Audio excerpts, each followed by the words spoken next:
முதலில் தலைப்புச் செய்திகள். சூடு பிடிக்கிறது தேர்தல் களம். திடீரென பின்வாங்கினார் தம்மிக. ஜனாதிபதி வேட்பாளரானார் நாமல். ஊழல்வாதிகளை நான் பாதுகாக்கவில்லை, விரைவில் புதிய சட்டமூலம் ஒன்று வரும் என்கிறார் ஜனாதிபதி. கிளப் வசந்த கொலையுடன் தொடர்புடைய மற்றொரு சந்தேக நபர் கைது. வடக்கு கிழக்கில் சீன ராணுவ பிரவேசத்தை அரசாங்கம் அனுமதிக்கிறதா? செல்வம் எம்பி சபையில் கேள்வி. மீண்டும் இலங்கை இந்திய கப்பல் சேவை, நாளை சோதனை ஓட்டம். பங்களாதேஷில் இடைக்கால அரசை அமைக்க முடிவு, பாராளுமன்றம் கலைப்பு. விஷன் கியா, நம்பகமான பார்வை. இப்ப யாரும் வர்ற வரைக்கும் காத்திருக்க தேவையில்லை. வணக்கம். தமிழ் பேசும் மக்களின் உரிமை குரலான வீரகேசரியின் இரவு நேர பிரதான செய்திகள். வாசிப்பது மாணிக்கம் நேசமணி. செய்தியாசிரியர் எஸ் லோகேஸ்வரன்.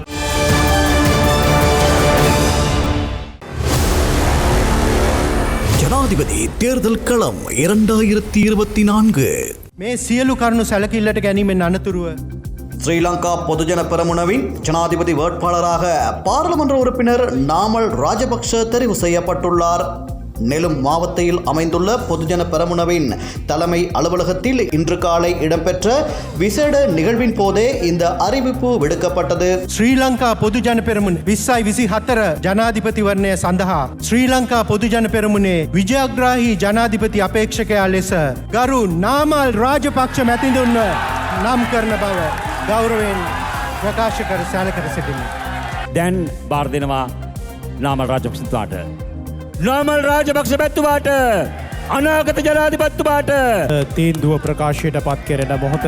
மேலும் இந்த நிகழ்வில் மஹிந்த ராஜபக்ஷ, பெசில் ராஜபக்ஷ, ஜான்ஸ்டன் பெர்னாண்டோ மற்றும் ஜயந்த கொட்டகுட உள்ளிட்ட பலர் கலந்து கொண்டனர். පෙරමුණේ ආශිර්වාදය මැද ஜனாதிபதி வேட்பாளர் போட்டியிலிருந்து தம்மிக பெரேரா விலகுவதாக உத்தியோகபூர்வமாக அறிவித்ததை தொடர்ந்து பொதுஜன பெரமுனவின் வேட்பாளராக நாமல் ராஜபக்ஷ தெரிவு செய்யப்பட்டுள்ளார். எனினும் அந்த கட்சியின் பெரும்பாலான பாராளுமன்ற உறுப்பினர்கள் ரணில் விக்ரமசிங்கவுக்கு ஆதரவளித்து வருகின்றனர்.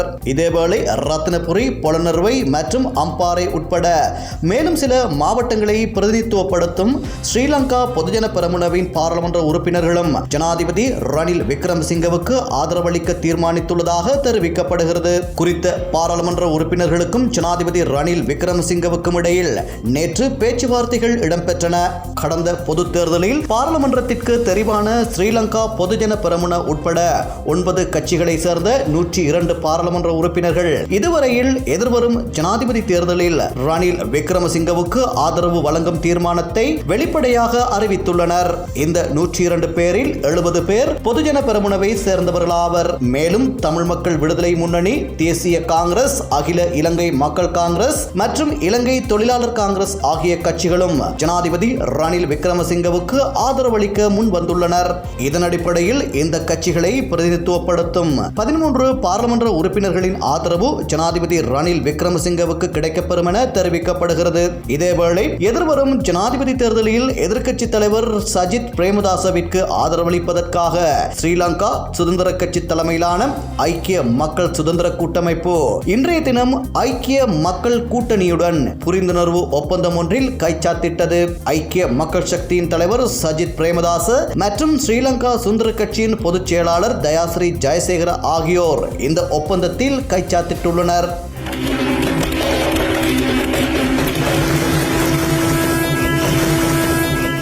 கொள்கை அளவிலான 25 விடயங்கள் அடங்கலாக இந்த புரிந்துணர்வு ஒப்பந்தம் கைச்சாத்திடப்பட்டுள்ளது.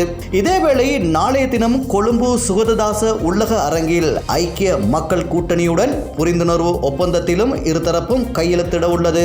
மேலும் ஸ்ரீலங்கா சுதந்திர கட்சி 3 தரப்பாக பிரிந்து 3 வேட்பாளர்களுக்கு ஆதரவளிக்கிறது. அந்த வகையில் முன்னாள் ஜனாதிபதி மைத்ரிபால சிறிசேன மற்றும் பாராளுமன்ற உறுப்பினர் துஷ்மந்த மித்ரபால ஆகியோரது தரப்பு முன்னாள் அமைச்சர் விஜயதாச ராஜபக்ஷவை ஆதரிக்க தீர்மானித்துள்ளது. மறுபுறம் அமைச்சர்களான நிமால் சிறிபாலடி சில்வா, மஹிந்த அமரவீர ஆகியோர் தலைமையிலான குழு ஜனாதிபதி ரணில் விக்ரமசிங்கவை ஆதரிக்க தீர்மானித்துள்ளது. சுதந்திர கட்சியின் பெரும்பாலான குழு உறுப்பினர்கள் அமைச்சர் நிமால் சிறிபாலடி சில்வா தலைமையிலான குழுவில் அங்கத்துவம் வகிக்கின்றமை குறிப்பிடத்தக்கது. இதனிடையே ஜனாதிபதி தேர்தல் தொடர்பில் இதுவரை 121 முறைப்பாடுகள் கிடைக்கப்பெற்றுள்ளதாக தேர்தல்கள் ஆணைக்குழு தெரிவித்துள்ளது. தேர்தல் சட்டங்களை மீறியமை தொடர்பிலேயே குறித்த முறைப்பாடுகள் கிடைக்கப் பெற்றுள்ளதாக தேர்தல்கள் ஆணைக்குழு விடுத்துள்ள அறிக்கையில் தெரிவிக்கப்பட்டுள்ளது. இதற்கமைய தேசிய தேர்தல் முறைப்பாட்டு முகாமைத்துவ நிலையத்திற்கு இதுவரை 80 முறைப்பாடுகள் கிடைக்கப் பெற்றுள்ளன. அத்துடன் மாவட்ட தேர்தல் முறைப்பாட்டு முகாமைத்துவ நிலையத்திற்கு இதுவரை 41 முறைப்பாடுகள் கிடைக்கப் பெற்றுள்ளதாக தேர்தல்கள் ஆணைக்குழு தெரிவித்துள்ளமை குறிப்பிடத்தக்கது. ஜனாதிபதி தேர்தல் களம் 2024. ஊழல் குற்றச்சாட்டுள்ள எவரையும் நான் ஒருபோதும் பாதுகாக்கவில்லை என்றும் குற்றச்செயல்களால் சம்பாதித்த சொத்து தொடர்பான சட்டமூலம் அடுத்த வாரம் அமைச்சரவையில் சமர்ப்பிக்கப்படும் எனவும் ஜனாதிபதி ரணில் விக்ரமசிங்க தெரிவித்தார். ஊடக பிரதானிகளுடன் நடைபெற்ற சந்திப்பின் போது ஜனாதிபதிக்கு ஆதரவு வழங்கும் உறுப்பினர்கள் சிலருக்கு எதிராக ஊழல் குற்றச்சாட்டுகள் இருப்பதாகவும் அவர்களை பாதுகாப்பதற்கான செயற்பாடுகளை ஜனாதிபதி முன்னெடுப்பாரா என எழுப்பப்பட்ட கேள்விக்கு பதிலளிக்கும் போதே ஜனாதிபதி ரணில் விக்ரமசிங்க இதனை தெரிவித்தார். දේශපාලනය අපි එක එක්ක වැඩ කරනවා. ඒ අය ඔරුද නැද්ද කියන එක නීතියෙන් හොයන්න ඕනේ. ඉතින් නීතියෙන් හෙව්ව එකනේ මේ තියෙන්නේ. මගේ මං අගමැති කාලේ කී දෙනෙක්ට විරුද්ධව නඩු දැම්මද? මං කවුරුත් ආරක්ෂා කරන්න කියන්නේ. ඒත් අන්තිම තියෙන්නේ තින උසාවිය. දැන් ඇමතිවරයෙක්ට විරුද්ධව උසාවියේ තියෙනවා නඩු. මං ඒව නවත්තන්න කිව්වා. අපිට තියෙන්නේ ඕනෑම රටක එහෙම චෝදනාවක් තියෙනවා නම් නීතියට ක්‍රියාත්මක කරන්න දෙන්න. අපේ විතර නෙමෙයි ඉංගලන්තේ එක සිද්ධ වෙන හැම රටකම. நவத்தன்னை மம்பெருது. சிலரின் ஊழலை பற்றி பேச மட்டுமே முடியும். ஆனால் ஊழலை தடுப்பதற்காக பல சட்டங்களை நான் இயற்றியுள்ளேன். அத்தோடு ஊழல் குற்றச்சாட்டுள்ள எவரையும் நான் ஒருபோதும் பாதுகாக்கவில்லை. எனது காலப்பகுதியிலேயே அதிகளவானோருக்கு வழக்குகள் தொடரப்பட்டுள்ளன. அத்தோடு எந்த ஒரு வழக்கையும் நான் இடைநிறுத்துமாறு கோரவும் இல்லை என அவர் தெரிவித்தார். இதன்போது எதிர்வரும் ஜனாதிபதி தேர்தலின் போது அவருக்கான போட்டி நிலைமை குறித்து வினவிய போது அதற்கு பதிலளித்த ஜனாதிபதி, මේ තියෙන තත්ත්ව ඉදිරියට ගෙනිල්ලා හොඳ ආර්ථිකයක් දෙන්න ඊළඟ අවුරුදු 5. අනික් අය පෙන්නලා නැහැනේ මම කළා තියෙනවනේ. මේ සැරේ විතරක් නෙමෙයි 2001ත් මම බාරගත්තා මේ කඩා වැටුණු ආර්ථිකයක් දෙපාරක් කළා. ඉතින් මේක ඉදිරියට ගෙනියන්න පුළුවන්. අනික් අය මොනවද දෙන්නේ? පොරොන්දු දෙනවා, වචන දෙනවා, හරි. වෙන මොනවද දෙන්නේ? අනික් අයන් අහන්න ඕනේ මොකක්ද දෙන්නේ? කොහොමද ඒක දෙන්නේ කියලා. அனைத்து வேட்பாளர்களும் வாக்காளர்களுக்கு உண்மையை கூற வேண்டும். நாடு பாரிய பொருளாதார நெருக்கடியில் இருந்த 2 சந்தர்ப்பங்களிலும் நாட்டை அந்த நிலையிலிருந்து காப்பாற்றி திறமையை நிரூபித்துள்ளேன். என்னை பொறுத்தவரை இந்த ஜனாதிபதி தேர்தல் ஒரு போர் அல்ல. நான் யாரிடமும் சண்டையிட வரவில்லை. மேலும் நான் மற்றவர்களைப் போல் வாக்குறுதிகளை அளிப்பதில்லை. செய்கையிலேயே காட்டியுள்ளேன். இதன் காரணமாக எனக்கு யாருடனும் போட்டி இல்லை. நாட்டை முன்னோக்கி கொண்டு செல்வது குறித்து தான் கவனம் செலுத்தியுள்ளேன். நான் எனது கொள்கைகளுடன் எதிர்கால பொருளாதார திட்டமிடலுடனேயே வருகின்றேன். எனவே மக்கள் சிந்திக்க வேண்டும்.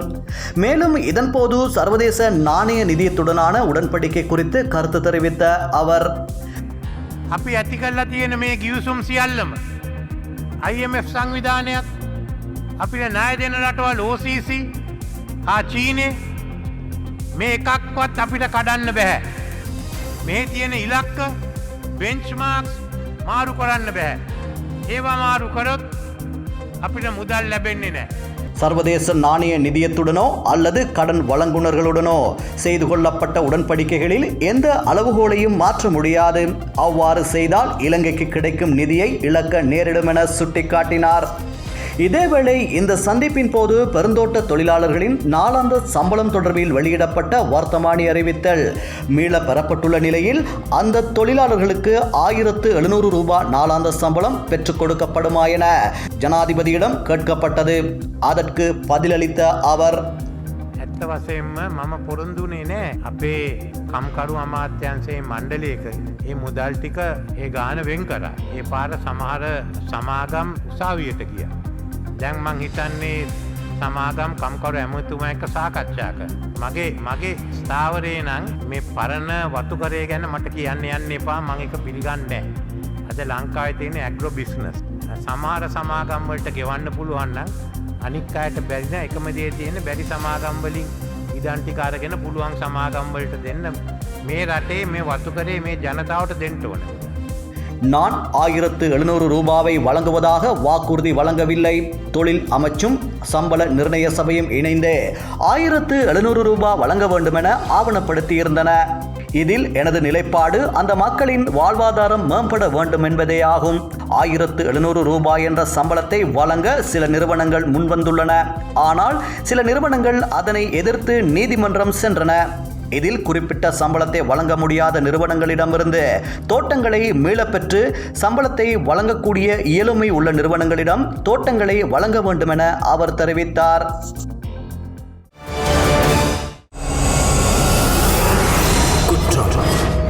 நடந்தது என்ன?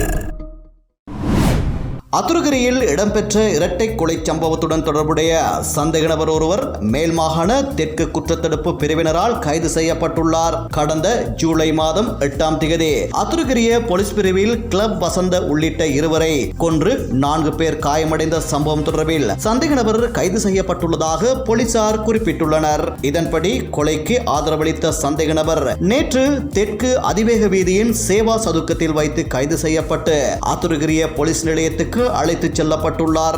கைது செய்யப்பட்ட சந்தேக நபர் தர்கா நகரைச் சேர்ந்த 36 வயதுடையவர் என்பதோடு சம்பவம் தொடர்பில் இதுவரை 11 சந்தேக நபர்கள் கைது செய்யப்பட்டுள்ளதுடன் அத்துருகிரிய போலீசார் மேலதிக விசாரணைகளை மேற்கொண்டு வருகின்றனர். ஏறாவூர் போலீஸ் பிரிவுக்குட்பட்ட மிச்சிநகர் பகுதியில் உள்ள வீடொன்றில் நபர் ஒருவர் கூறிய ஆயுதத்தால் தாக்கப்பட்டு கொலை செய்யப்பட்டுள்ளார். நேற்றிரவு இக்கொலை சம்பவம் இடம்பெற்றுள்ளதுடன் உயிரிழந்தவர் ஏறாவூர் மிச்சிநகர் பகுதியைச் சேர்ந்த 52 வயதுடையவர் என தெரிய வந்துள்ளது. இதேவேளை நேற்று பிற்பகல் அங்வெல்ல போலீஸ் பிரிவுக்குட்பட்ட தும்மோதர குமாரி நீர்வீழ்ச்சிக்கு செல்லும் வழியில் நபர் ஒருவர் கூறிய ஆயுதத்தால் தாக்கப்பட்டு கொல்லப்பட்டுள்ளார். உயிரிழந்தவர் வரக்காப்புள்ள நெவுகல பகுதியைச் சேர்ந்த 31 வயதுடையவராவார். இந்த கொலையுடன் தொடர்புடைய சந்தேக நபர்களை கைது செய்வதற்கு போலீசார் மேலதிக விசாரணைகளை மேற்கொண்டு வருகின்றனர். வங்கிக் கணக்கிலிருந்து 65 லட்சம் ரூபாவை கையாடல் செய்த குற்றச்சாட்டில் யாழ்ப்பாணத்தில் பெண் உட்பட 2 கைது செய்யப்பட்டுள்ளனர். பணத்தை இழந்தவர் யாழ் விசேட குற்ற விசாரணை பிரிவில் மேற்கொண்ட முறைப்பாட்டுக்கமைய மேற்கொள்ளப்பட்ட விசாரணைகளின் அடிப்படையில் சந்தேக நபர்கள் கைது செய்யப்பட்டுள்ளனர். ஆலோசனை கட்டணங்கள் தவிர வேறு எந்த கட்டணமும் இன்றி வெளிநாட்டுக்கு அனுப்பப்படும் என்று சமூக வலைதளத்தில் விளம்பரத்தை பார்த்து யாழ்ப்பாணம் குருநகரைச் சேர்ந்த ஒருவர் அதில் குறிப்பிடப்பட்டிருந்த உள்நாட்டு மற்றும் பிரிட்டன் தொலைபேசி இலக்கங்களுக்கு தொடர்பு கொண்டுள்ளார். அந்த தொலைபேசி இலக்கங்களில் பேசியவர்கள் வங்கிக் கணக்கில் ஒரு தொகை பணத்தை வைப்பிலிட்டு காட்ட வேண்டும் என்றும் சில ஆவணங்களை தங்களுக்கு அனுப்ப வேண்டும் என்றும் தெரிவித்துள்ளனர். தொலைபேசியில் பேசியவர்களின் கதையை நம்பி தனது கடவுச்சீட்டு பிரதிகள், அடையாள அட்டை பிரதிகள் உட்பட பல ஆவணங்களை குறிப்பிட்ட கொழும்பு விலாசம் ஒன்றுக்கு அனுப்பியுள்ளார். அவர்கள் குறிப்பிட்ட தொகையை தனது வங்கிக் கணக்கில் வைப்பிலிட்டு வங்கிச் செயலியில் கணக்கு மீதியை ஸ்கிரீன்ஷாட் எடுத்து அனுப்பியுள்ளார். இந்நிலையில் கடந்த 27ஆம் தேதி குருநகரைச் சேர்ந்தவரது கைபேசி இலக்கம் செயலிழந்துள்ளது. சில நாட்களின் பின்னர் வங்கிக்கு சென்று தனது கணக்கு மீதியை சரிபார்த்த போது வங்கிக் கணக்கிலிருந்து 65 லட்சம் ரூபாய் காணாமல் போயிருந்த நிலையில் யாழ்ப்பாணம் விசேட குற்ற விசாரணை பிரிவில் அது தொடர்பில் முறைப்பாடு பதிவு செய்யப்பட்டுள்ளது. யாழ்ப்பாணம் விசேட குற்ற விசாரணை பிரிவின் பொறுப்பதிகாரி தலைமையிலான போலீஸ் குழு இந்த சம்பவம் தொடர்பில் விசாரணைகளை ஆரம்பித்தது. விசாரணைகளின் அடிப்படையில் பெண்ணொருவர் உட்பட 2 யாழ்ப்பாணம் விசேட குற்ற விசாரணை பிரிவு போலீசாரால் கைது செய்யப்பட்டுள்ளனர். அவர்களிடம் மேற்கொள்ளப்பட்ட விசாரணைகளில் அதிர்ச்சிகரமான தகவல்கள் வெளியாகியுள்ளன. குருநகரைச் சேர்ந்த நபரிடமிருந்து பெறப்பட்ட ஆவணங்களை கொண்டு அவரிடமிருந்து பெறப்பட்ட தகவல்களை கொண்டும் லாபகமான முறையில் வங்கிக் கணக்கிலிருந்து பணம் வேறொரு வங்கிக் கணக்குக்கு மாற்றப்பட்டுள்ளமை கண்டுபிடிக்கப்பட்டுள்ளது. குருநகரைச் சேர்ந்தவரின் தொலைபேசி இலக்கத்தை செயலிழக்கச் செய்து அவரிடமிருந்து பெறப்பட்ட ஆவணங்களை கொண்டு சிம் ஒன்று சந்தேக நபரால் பெறப்பட்டுள்ளது. தற்போது கைது செய்யப்பட்ட பெண்ணே தொலைத்தொடர்பு நிறுவனத்துக்கு சென்று உரையாடி அந்த இலக்கத்துக்குரியவர் தற்போது தாய்லாந்தில் உள்ளார் என்று தெரிவித்து தாய்லாந்து தொலைபேசி இலக்கத்தில் ஒருவரை உரையாட வைத்து சிம்மை பெற்றுள்ளார். அதனால் பண பரிமாற்றம் தொடர்பான குறுந்தகவல் உரியவருக்கு கிடைப்பது தடுக்கப்பட்டுள்ளது. தாம் சேகரித்த ஆவணங்கள், தகவல்கள் என்பவற்றை கொண்டு குருநகரை சேர்ந்தவரின் வங்கிக் கணக்குகள் செயலி ஊடாக நுழைந்து சந்தேக நபர்கள் தற்போது கைது செய்யப்பட்ட பெண்ணின் வங்கிக் கணக்குக்கே முதலில் பணம் மாற்றப்பட்டுள்ளது. அதன் பின்னர் மற்றொருவரின் வங்கிக் கணக்குக்கு மாற்றப்பட்டுள்ளது. அந்த நபர் யாழ்ப்பாணத்தில் உள்ள தனியார் பல்கலைக்கழகம் ஒன்றில் IT துறையில் பணியாற்றுபவர் என தெரிய வந்துள்ளது. கைது செய்யப்பட்ட இருவரும் யாழ்ப்பாணம் நீதவான் முன்னிலையில் முற்படுத்தப்பட்டு எதிர்வரும் 20ஆம் தேதி வரை விளக்கமறியலில் வைக்கப்பட்டுள்ளனர். ஜாயல போலீஸ் பிரிவுக்குட்பட்ட மாக்கவிட்ட பகுதியில் நேற்றிரவு நபர் ஒருவரை இலக்கு வைத்து துப்பாக்கிச் சூடு நடத்தப்பட்டுள்ளது. துப்பாக்கிச் சூட்டில் ஒருவர் காயமடைந்துள்ளதாகவும் துப்பாக்கிச் சூடு நடத்தியவர் தப்பிச் சென்றுள்ளதாகவும் போலீசார் தெரிவிக்கின்றனர். கடவத்தை பிரதேசத்தில் வசிக்கும் 43 வயதுடைய நபரே துப்பாக்கிச் சூட்டுக்கு இலக்காகியுள்ளார். அவர் கம்பஹா வைத்தியசாலையில் அனுமதிக்கப்பட்டு சிகிச்சை பெற்று வருகின்றார். இதேவேளை கம்பஹா தம்மிட்ட பிரதேசத்தில் மற்றொரு துப்பாக்கிச் சூட்டு சம்பவம் பதிவாகியுள்ளது. நேற்றிரவு மோட்டார் சைக்கிளில் பயணித்த நபர் ஒருவரை குறிவைத்து மற்றொரு மோட்டார் சைக்கிளில் வந்த இனம் தெரியாத இருவர் துப்பாக்கியால் சுட்டு தப்பிச் சென்றுள்ளனர். துப்பாக்கிச் சூட்டுக்கு இலக்கான 29 வயதுடைய நபர் சிகிச்சைக்காக கம்பஹா வைத்தியசாலையில் அனுமதிக்கப்பட்டுள்ளதாக போலீசார் தெரிவிக்கின்றனர். சீனா நாடு எங்களுடைய மீனவர்களை தன்வசம். வடக்கு கிழக்கில் சீன ராணுவ பிரதேசத்தை அரசாங்கம் அனுமதிக்கிறதா? செல்வம் எம்பி சபையில் கேள்வி. வடக்கு மற்றும் கிழக்கில் சீன ராணுவத்தை நிலைநிறுத்த முயற்சிகள் முன்னெடுக்கப்படுவதாக தகவல்கள் வெளியாகியுள்ளன. இவ்வாறான செயற்பாடுகளுக்கு ஒருபோதும் இடமளிக்க முடியாது. சீன ராணுவத்தின் பிரவேசத்தை அரசாங்கம் அனுமதிக்கிறதா என தமிழ் தேசிய கூட்டமைப்பின் பாராளுமன்ற உறுப்பினர் செல்வம் அடைக்கலநாதன் சபையில் கேள்வி எழுப்பினார். பாராளுமன்றத்தில் இன்று இடம்பெற்ற அரையாண்டின் அரசிறை நிலைப்பாட்டு அறிக்கை தொடர்பான சபை ஒத்திவைப்பு வேளை விவாதத்தில் உரையாற்றும் போது அவர் இதனை தெரிவித்தார்.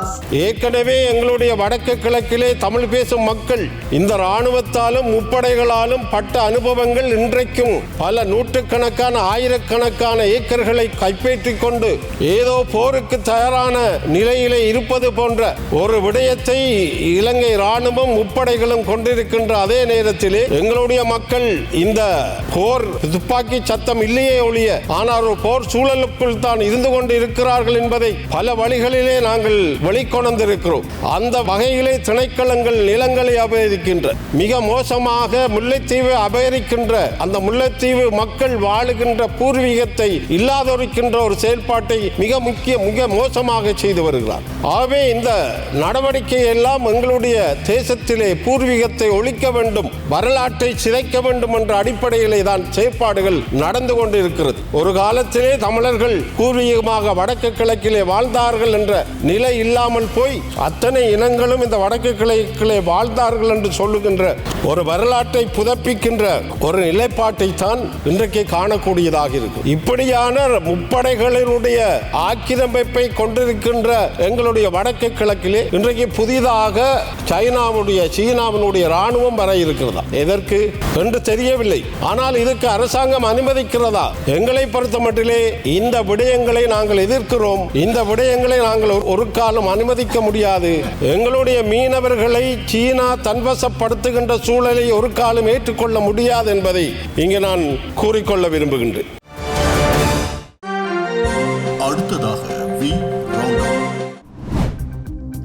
தமிழகத்தின் நாகப்பட்டினத்திலிருந்து காங்கேசன்துறை வரையான கப்பல் சேவை மீண்டும் ஆரம்பிக்கப்பட உள்ளதாக அறிவிக்கப்பட்டுள்ளது. கடந்த வருடம் அக்டோபர் மாதம் 14ஆம் தேதி ஆரம்பிக்கப்பட்ட குறித்த கப்பல் சேவையானது பல்வேறு காரணங்களால் இடைநிறுத்தப்பட்டது. இந்நிலையில் அடுத்த வாரம் முதல் இந்த கப்பல் சேவை மீண்டும் ஆரம்பிக்கப்படும் என சிவகங்கை கப்பல் நிறுவன இயக்குனர் தெரிவித்துள்ளார். அத்துடன் நாளைய தினம் இந்த கப்பல் சேவைக்கான சோதனை ஓட்டம் நடைபெறும் என அறிவிக்கப்பட்டுள்ளது. அறுவடை செய்யப்பட்ட வயல் பகுதியில் மர்மமான முறையில் உயிரிழந்த நிலையில் மீட்கப்பட்ட யானையின் சடலம் தொடர்பில் வனஜீவராசிகள் திணைக்கள அதிகாரிகள் மற்றும் போலீசார் இணைந்து விசாரணைகளை முன்னெடுத்து வருகின்றனர். அம்பாறை மாவட்டம் சம்மாந்துறை போலீஸ் பிரிவுக்குட்பட்ட மல்வத்தை சின்ன கொக்கனாரை பகுதியில் கடந்த ஞாயிற்றுக்கிழமை மர்மமான முறையில் உயிரிழந்த நிலையில் யானையின் சடலம் ஒன்று மீட்கப்பட்டது. யானையின் சடலம் இருப்பதை அவதானித்த விவசாயிகள் போலீசாருக்கு தகவல் வழங்கியதை அடுத்து குறித்த யானையின் சடலம் மீட்கப்பட்டு வனஜீவராசிகள் திணைக்கள அதிகாரிகளுக்கும் அறிவிக்கப்பட்டது. மேலும் மர்மமான முறையில் உயிரிழந்துள்ள குறித்த யானையின் இறப்பு தொடர்பில் வனஜீவராசிகள் திணைக்கள அதிகாரிகள் மற்றும் போலீசார் இணைந்து விரிவான விசாரணைகளை முன்னெடுத்து வருகின்றனர். அத்துடன் யானையின் இறப்புக்கான காரணம் என்ன என்பது தொடர்பில் இதுவரை எவ்வித தகவல்களும் வெளியாகவில்லை. அத்துடன் வனஜீவராசி திணைக்கள அதிகாரிகள் குறித்த யானையின் மரணம் தொடர்பான காரணத்தை உடற்கூற்று மருத்துவ பரிசோதனையின் பின்னர் அறிய முடியும் என தெரிவித்துள்ளனர். யாழ் மாவட்ட உணவு திருவிழாவும் விற்பனை கண்காட்சியும் யாழ்ப்பாணம் முற்றவெளி மைதானத்தில் நேற்று முன்தினம் ஆரம்பமானது. இந்த உணவு திருவிழா மற்றும் விற்பனை கண்காட்சியானது முயற்சியாளர்களை ஊக்குவிப்பதுடன் தரமான உள்ளூர் உற்பத்திகளை பெற்றுக்கொள்ளும் வகையில் ஏற்பாடு செய்யப்பட்டுள்ளது. அதேவேளை இந்நிகழ்வின் போது மாலை வேளையில் பாரம்பரிய கலை நிகழ்ச்சிகளும் இடம்பெற்றன. இக்கண்காட்சி இன்று இரவு வரை நடைபெறும் என்பது குறிப்பிடத்தக்கது. இலங்கை கடற்பரப்புக்குள் எல்லை தாண்டி கட்பிட்டி வடக்கு கடற்பரப்பில் மீன்பிடியில் ஈடுபட்ட 22 இந்திய மீனவர்களையும் எதிர்வரும் 20ஆம் தேதி வரை விளக்கமறியலில் வைக்குமாறு புத்தளம் மாவட்ட நீதவான் நேற்று மாலை உத்தரவிட்டுள்ளார். 2 படகுகளில் தமிழகம் தூத்துக்குடியிலிருந்து வந்த மீனவர்களே இவ்வாறு கைது செய்யப்பட்டு விளக்கமறியலில் வைக்கப்பட்டுள்ளனர். குறித்த இந்திய மீனவர்கள் 22 பேரும் எல்லை தாண்டி புத்தளம் கட்பிட்டி வடக்கு கடற்பகுதியில் மீன்பிடியில் ஈடுபட்டுக் கொண்டிருந்த போது கடற்படையினரால் கைது செய்யப்பட்டுள்ளனர். மேலும் குறித்த இந்திய மீனவர்கள் பயணித்த 2 விசை படகுகளும் கடற்படையினரால் கைப்பற்றப்பட்டுள்ளன. இவ்வாறு கைது செய்யப்பட்ட 22 மீனவர்களும் மேலதிக சட்ட நடவடிக்கைகளுக்காக புத்தளம் மாவட்ட கடற்றொழில் நீரியல் வளத்துறை திணைக்கள அதிகாரிகளிடம் ஒப்படைக்கப்பட்ட பின்னர் அவர்கள் புத்தளம் மாவட்ட நீதிமன்றில் ஆஜர்படுத்தப்பட்டனர். மேலும் சட்டவிரோதமாக இலங்கை எல்லைக்குள் நுழைந்தமை தொடர்பில் இந்த 22 இந்திய மீனவர்களுக்கும் எதிராக வழக்கு தொடரப்பட்டுள்ளது. கைது செய்யப்பட்ட இந்திய மீனவர்கள் சார்பில் இந்திய உயர்ஸ்தானிகரின் வேண்டுகோளுக்கிணங்க சட்டத்தரணிகளான பாரிஸ் மரிகார் மற்றும் அபுகர் முகமட் அஸ்பர் ஆகியோர் மன்றில் ஆஜராகியிருந்தனர். 2 பிரிவுகளாக எடுத்துக்கொள்ளப்பட்ட வழக்கில் முதலில் 12 பேரும் பின்னர் 10 பேரும் மன்றில் ஆஜர்படுத்தப்பட்டனர். இதன்போது சந்தேக நபர்களான 22 பேரையும் விளக்கமறியலில் வைக்குமாறு புத்தளம் மாவட்ட நீதவான் உத்தரவிட்டுள்ளார்.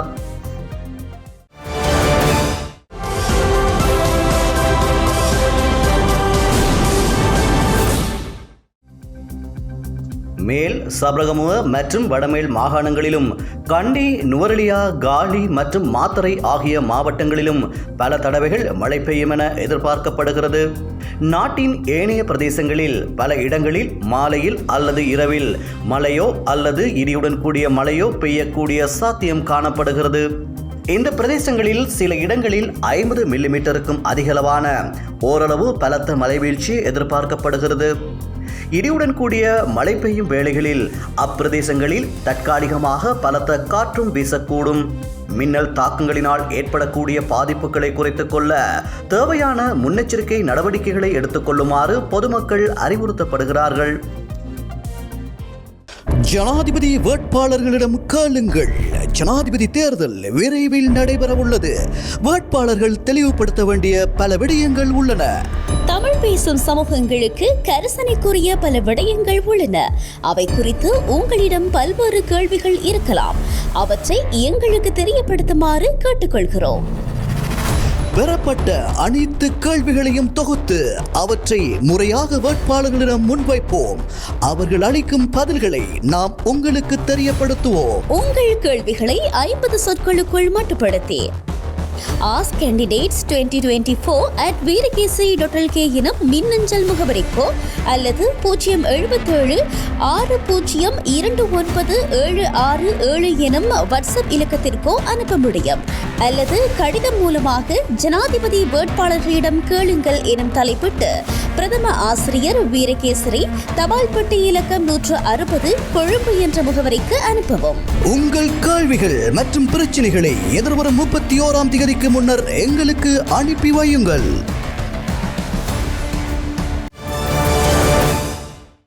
பங்களாதேஷ் பாராளுமன்றம் நேற்று கலைக்கப்பட்டுள்ள நிலையில் அந்த நாட்டில் புதிய இடைக்கால அரசு அமைக்கப்பட உள்ளது. இது தொடர்பாக ஆலோசிக்க மாணவர் சங்கங்களுக்கு இராணுவம் அழைப்பு விடுத்துள்ளது. பங்களாதேஷில் சுதந்திர போராட்ட தியாகிகளின் வாரிசுகளுக்கான இடஒதுக்கீட்டு நடைமுறையை எதிர்த்து பல்வேறு மாணவர் சங்கங்கள் கடந்த ஜூனில் போராட்டத்தை தொடங்கினர். இது நாடு முழுவதும் பெரும் கலவரமாக மாறியது. கடந்த 2 மாதங்களில் மட்டும் 300க்கும் மேற்பட்டோர் உயிரிழந்துள்ளனர். இந்த சூழலில் தலைநகர் டாக்காவில் நேற்று முன்தினம் சுமார் 4 லட்சத்துக்கும் மேற்பட்ட போராட்டக்காரர்கள் குவிந்தனர். பாராளுமன்றம், பிரதமர் இல்லம் உள்ளிட்ட இடங்களை அவர்கள் முற்றுகையிட்டனர். இதனால் ஏற்பட்ட பாதுகாப்பு அச்சுறுத்தல் காரணமாக பிரதமர் ஷேக் ஹசீனா பதவியை ராஜினாமா செய்துவிட்டு விமானம் மூலமாக இந்தியாவில் தஞ்சமடைந்தார். இதன் பின்னர் பங்களாதேஷில் தற்போது ராணுவம் ஆட்சி பொறுப்பை ஏற்றுக்கொண்டிருக்கிறது. இந்த சூழலில் பங்களாதேஷில் சில இடங்களில் மாணவர்களின் போராட்டம் சற்று குறைந்துள்ளது.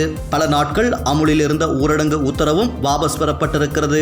எனினும் கலவரம் இன்னும் முழுமையாக ஓயவில்லை. ஷேக் ஹசீனாவின் அவாமி கட்சி தலைவர்கள், தொண்டர்கள் மீது ஆங்காங்கே தாக்குதல்கள் நடத்தப்பட்டு வருகின்றன.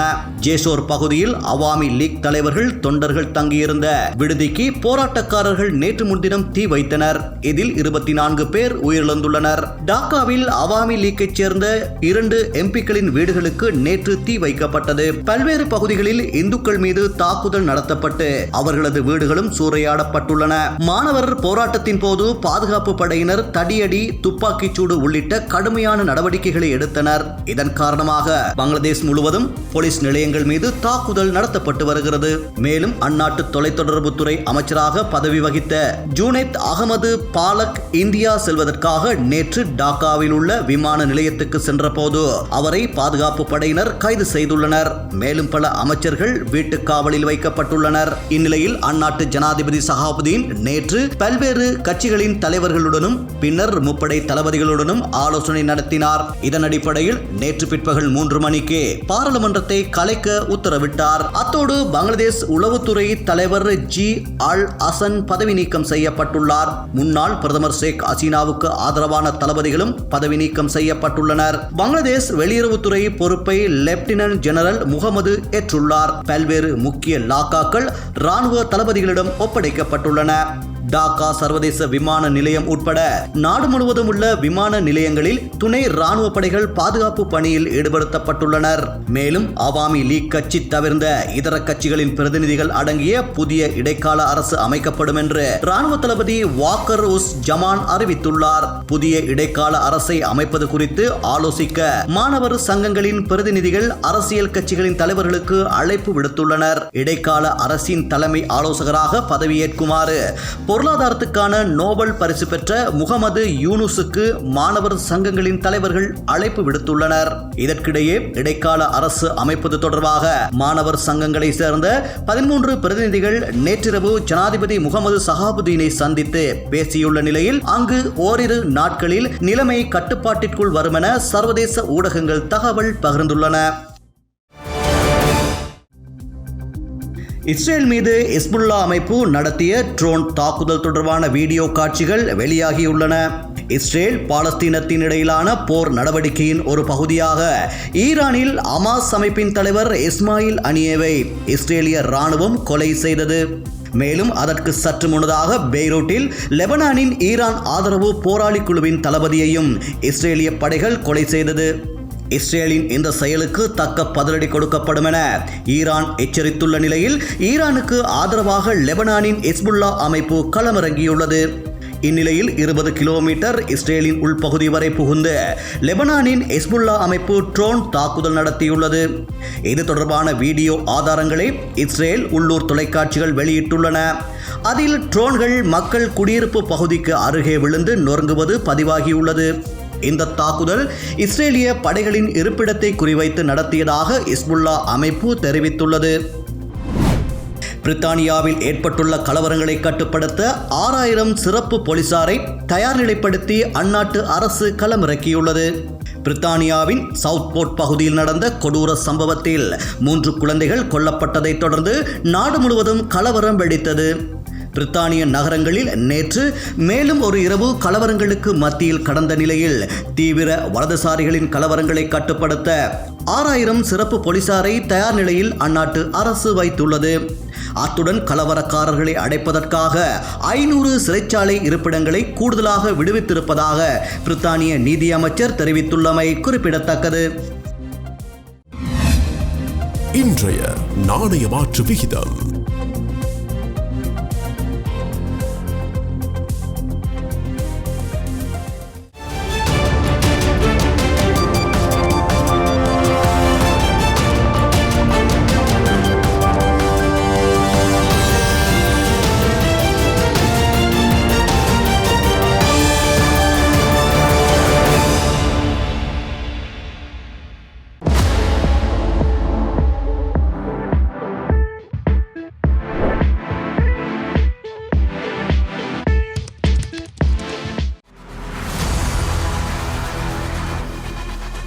இலங்கையின் முதல் நிலை முதற்கர செய்தி வழங்குனர் வீரகேசரியின் குறுந்தகவல் செய்திகளை உடனுக்குடன் தமிழில் பெற்றுக்கொள்ள டயலாக் வலையமைப்பிலிருந்து REG இடைவெளி வீக்கி என்று பதிவிட்டு 87 960 என்ற எண்ணுக்கு குறுஞ்செய்தி ஒன்றை அனுப்புங்கள். வீரகேசரி செய்தியுடன் இணைந்திருங்கள்.